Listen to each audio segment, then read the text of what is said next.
Lucius Davenport Amerson was born on October 7, 1933, was a pioneering Black American law enforcement officer who made history in 1967 by becoming the first Black sheriff elected in the southern United States since the Reconstruction era. He served as sheriff of Macon County, Alabama, from 1967 to 1987, winning re-election 4 times during his 2-decade tenure.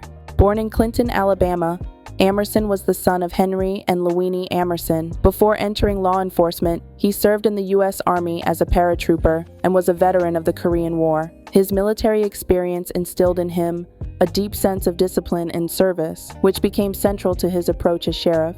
Amerson's election came in the wake of the Voting Rights Act of 1965, a landmark moment in American history that empowered African Americans in the South to vote and seek office. His historic campaign drew national attention, including a feature on CBS News in 1966 that profiled his run for office amid the shifting racial and political climate. 1967, his victory marked a monumental breakthrough in Southern politics, symbolizing the growing strength and influence of Black voters. As sheriff, Amerson was widely recognized for his efforts to lead with fairness and integrity. He emphasized professional policing and sought to protect all citizens equally, regardless of race. His groundbreaking role earned him a profile in Jet magazine and personal congratulations from Vice President Hubert H. Humphrey, along with an invitation to the White House from President Lyndon B. Johnson. However, his career was not without controversy. In the early 1970s, Amerson was indicted on federal charges in connection with the alleged beating of a Black prisoner, an incident that gained national media attention. The man he arrested was reportedly a Tuskegee Airman who, according to reports, had been intoxicated at the time of the altercation. The case led to headlines such as "Negro Sheriff in Alabama indicted on federal charge of beating a prisoner, also Black," and stirred public debate around race, authority, and justice within the African American community. Ultimately, Amerson was acquitted of all charges, with some outlets reporting the verdict under headlines like "Acquittal is won by Negro Sheriff." The case, while a significant episode in his career, did not define his legacy. He continued to serve as sheriff until his retirement in 1987 and remained a respected figure in Macon County and beyond. After his passing on March 15, 1994, at the age of 60, Amerson's legacy has been preserved and honored. Personal artifacts from his career, including his badge and nameplate, are housed at the National Law Enforcement Museum in Washington, D.C., serving as lasting reminders of his place in American history. Lucius Amerson's life reflects both the triumphs and complexities of a changing America. As a trailblazer in Southern law enforcement, his story stands as a testament to the progress made during the Civil Rights era, the challenges faced by those on the front lines of that change. I would like to say that the day that I become sworn in as sheriff of Macon County, I will institute a colorblind type policy.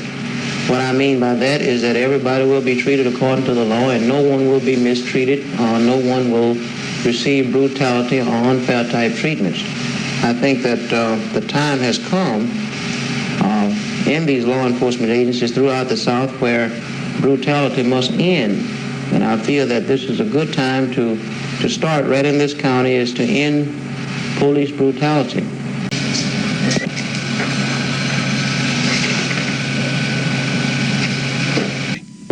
Do you think you'll have any trouble being the first Negro sheriff? Well, there possibly will be some trouble as far as the normal troubles that you encounter in law enforcement, but I'm not looking forward to any extraordinary trouble. Do you think you'll have any difficulty or any adverse reaction from the white population in the county? Well, I don't think so. I think the people here in Macon County, they know that I ran for sheriff on my merit, and I conducted the type campaign. I didn't talk about, anybody in my campaign. I just ran my campaign solely on my qualifications and my ability to do the job. And as far as I can see, I can't see at the present time where there's going to be any adverse sentiment by the white community. Negro sheriff, do you think you'll have difficulty enforcing the law with white people? This is something that I have talked about on several occasions with different people. As a matter of fact, I think that it will be much easier in working with the white people. I don't think that I will have any trouble at all. Why is that? Why would it be easier for a Negro sheriff to enforce the law with whites? Well, I think that throughout my campaign speeches, I have made the statement that if I am elected sheriff, I'm going to enforce the law impartially, and whoever commits a crime will be apprehended, regardless of whether it's white or Negro. Mr. Amerson, what do you think might happen that first Saturday night when you have to confront a white man who's been drinking? I don't think anything will happen other than he'll get arrested. You don't think you might have more difficulty because of your color? I don't think so.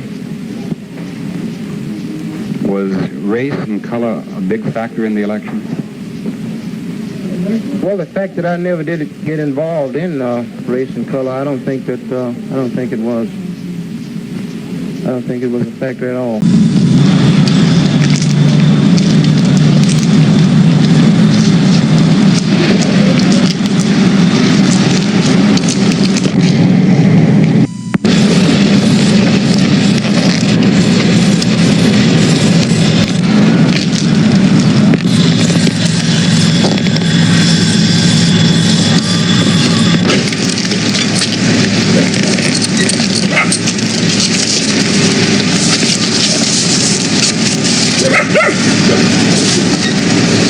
Did you stab anybody today?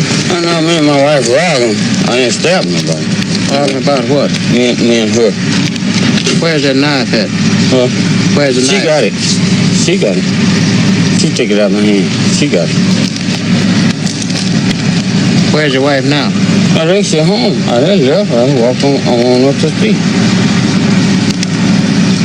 Well, she signed a warrant on you and you stabbed her, and therefore I'm going to have to charge you with assault with intent to murder.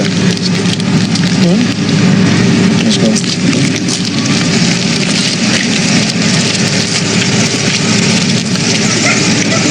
Hey, Rick. Fine. Hey, Ben.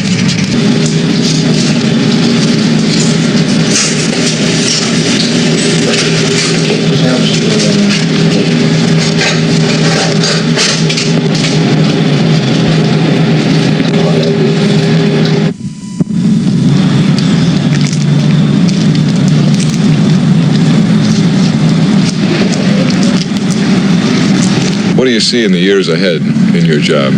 Well, in the years ahead, I can see a lot of progress. I can see better law enforcement for Macon County, and I can see that many people throughout Macon County will become to respect the law much more highly.